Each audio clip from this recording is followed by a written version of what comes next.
you look at the figures on the growth in rice production over the past few decades, well over half of that has come from delta countries. So the food security of the world is dependent on these big deltas. If you talk about Vietnamese rice production, it is really about production in delta environments.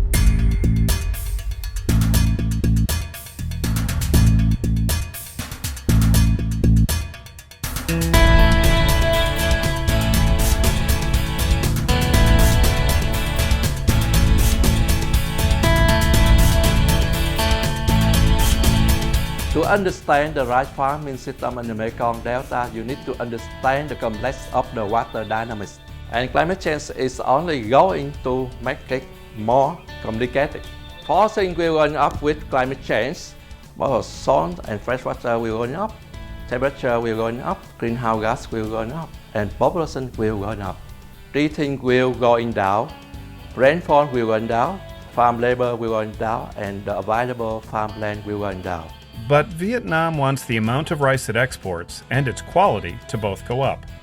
And that is a lot to ask of the Mekong Delta, which sees 2 to 3 rice crops a year, alternating floods and drought, rising sea levels with saltwater intrusion, and a host of inherited problems flowing downstream for nearly 3,000 miles through 5 neighboring countries. The end result? An intensely complex and vulnerable agricultural ecosystem, perfectly suited to studying the effects of climate change on rice.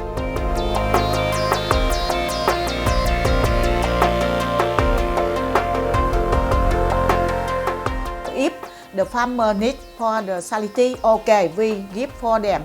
If the farmer need for the rain quality, and I provide for them for the rain quality. If the farmer need for the drought tolerance, and I provide for them. Dr. Long is a rice breeder with CLUES, a multinational, multidisciplinary team of scientists. They're looking for sustainable solutions to adapting not just Mekong Delta rice, but all Delta rice production to ongoing and future climate change. One of the biggest challenges is breeding rice varieties that can thrive when the water is too high, too low, or too salty. This is very good for the salinity tolerance. For the salt tolerance? Yeah, salt tolerance. And but this is not good for the rain quality. So we wrote with the jasmine 85 go in gin aroma here, go here.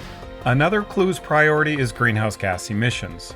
Rice is a unique crop, our only semi-aquatic staple, and standing water in the classic rice paddy allows methane and other greenhouse gases to build up.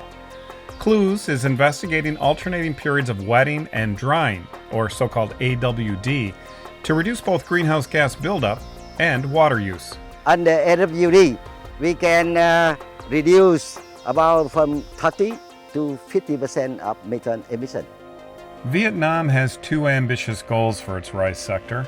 First is to become the world's #1 rice exporter. Second is called 20-20-20. It's a government-sponsored plan calling for a reduction in greenhouse gas emissions of 20% or more by the year 2020. To achieve these goals, Vietnam will not only need the help of the rice scientists of CLUES, but the dedication of the nearly 17 million farmers living in this, the world's 3rd largest delta.